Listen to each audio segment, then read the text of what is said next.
한번 들어보도록 합시다. Growth is not dead. Let's start the story 120 years ago when American factories began to electrify their operations, igniting the second industrial revolution. The amazing thing is that productivity did not increase in those factories for 30 years. 30 years. That's long enough for a generation of managers to retire. You see, the first wave of managers simply replaced their steam engines with electric motors, but they didn't redesign the factories to take advantage of electricity's flexibility. It fell to the next generation to invent new work processes, and then productivity soared, often doubling or even tripling in those factories. Electricity is an example of a general-purpose technology, like the steam engine before it. General-purpose technologies drive most economic growth because they unleash cascades of complementary innovations like light bulbs and, yes, factory redesign. Is there a general-purpose technology of our era? Sure, it's the computer. But technology alone is not enough. Technology is not destiny. We shape our destiny. And just as the earlier generation of managers needed to redesign their factories, we're going to need to reinvent our organizations and even our whole economic system. We're not doing as well at that job as we should be.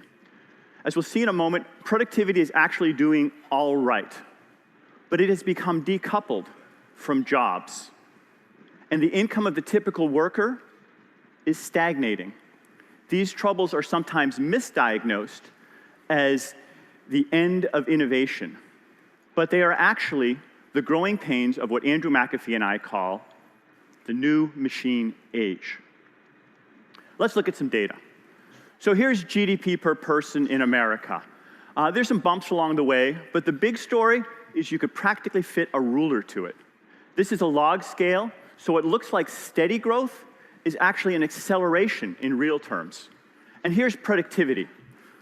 You can see a little bit of a slowdown there in the mid-70s, but it matches up pretty well with the second industrial revolution when factories were learning how to electrify their operations.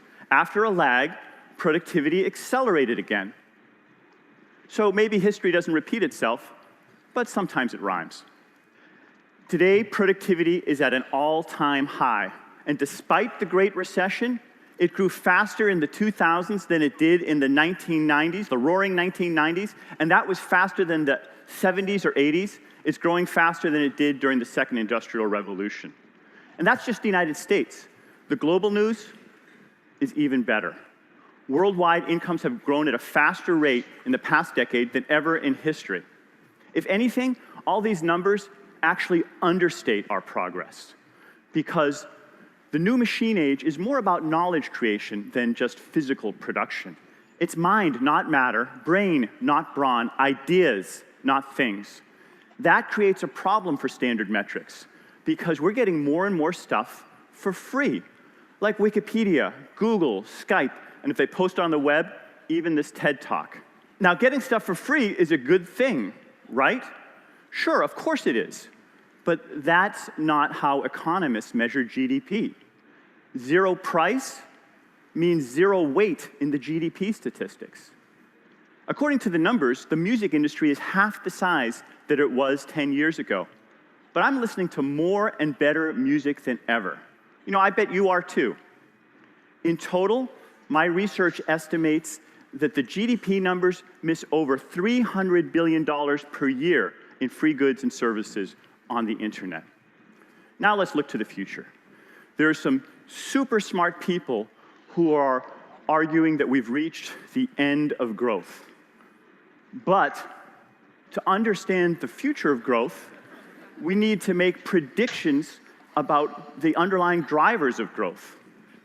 I'm optimistic because the new machine age is digital, exponential, and combinatorial. When goods are digital, they can be replicated with perfect quality at nearly zero cost, and they can be delivered almost instantaneously. Welcome to the economics of abundance. But there's a subtler benefit to the digitization of the world. Measurement is the lifeblood of science and progress. in the age of big data, we can measure the world in ways we never could before. Secondly, the new machine age is exponential. Computers get better faster than anything else ever. A child's PlayStation today is more powerful than a military supercomputer from 1996. But our brains are wired for a linear world. As a result, exponential trends take us by surprise. I used to teach my students that there are some things, computers just aren't good at, like driving a car through traffic. That's right. Here's Andy and me grinning like madmen because we just rode down Route 101 in, yes, a driverless car. Thirdly, the new machine age is combinatorial. The stagnationist view is that ideas get used up, like low-hanging fruit. But the reality is that each innovation creates building blocks for even more innovations. Here's an example. In just a matter of a few weeks, an undergraduate student of mine built an app that ultimately reached 1.3 million users. He was able to do that so easily because he built it on top of Facebook. And Facebook was built on top of the web, and that was built on top of the internet, and so on and so forth. Now, individually, digital, exponential, and combinatorial would each be game changers. Put them together, and we're seeing a wave of astonishing breakthroughs, like robots that do factory work, or run as fast as a cheetah, or leap tall buildings in a single bound. Robots are even revolutionizing cat transportation.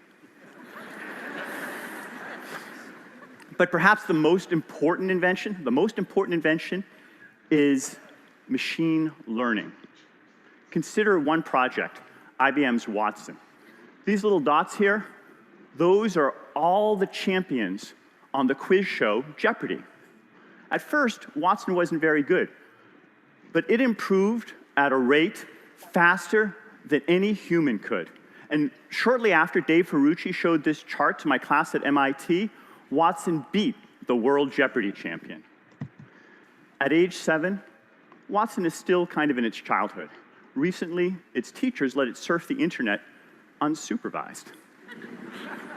The next day, it started answering questions with profanities. Damn. But Watson is growing up fast. It's being tested for jobs in call centers, and it's getting them. It's applying for legal, banking, and medical jobs, and getting some of them.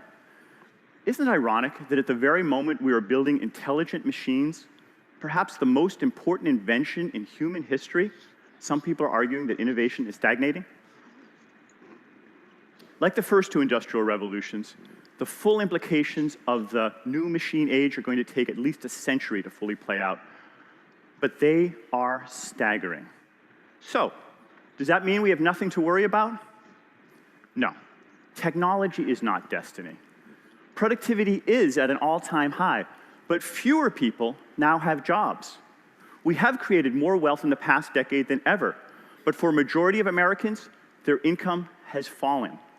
This is the great decoupling of productivity from employment, of wealth from work. It's not surprising that millions of people have become disillusioned by the great decoupling. But like too many others, they misunderstand its basic causes. Technology is racing ahead, but it's leaving more and more people behind. Today, we can take a routine job, codify it in a set of machine-readable instructions, and then replicate it 1 million times. I recently overheard a conversation that epitomizes these new economics. This guy says, "Nah, I don't use H&R Block anymore. TurboTax does everything that my tax preparer did, but it's faster, cheaper, and more accurate."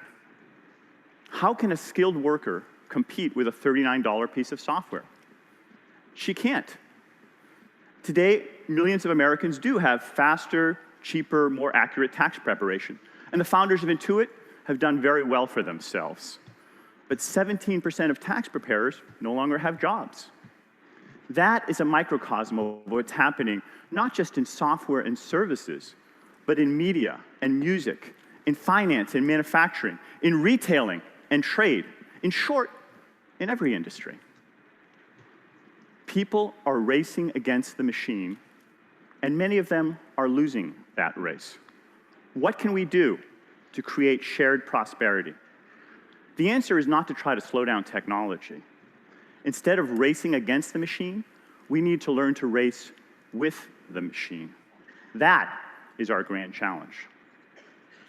The new machine age can be dated to a day 15 years ago when Garry Kasparov, the world chess champion, played Deep Blue, a supercomputer.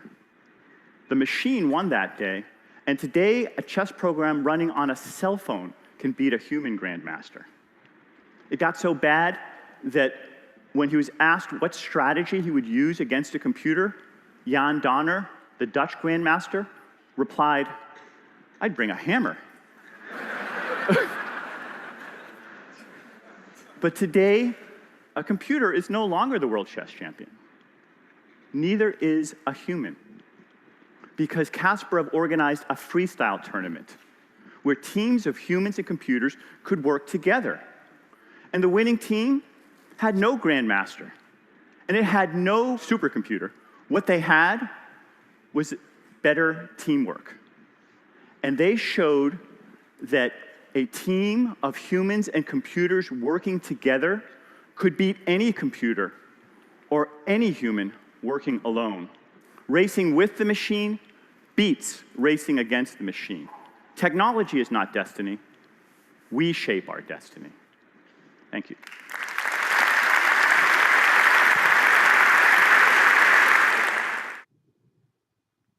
네, 어떠셨어요? 네, 일단 이렇게 하고 다시 들어가겠습니다.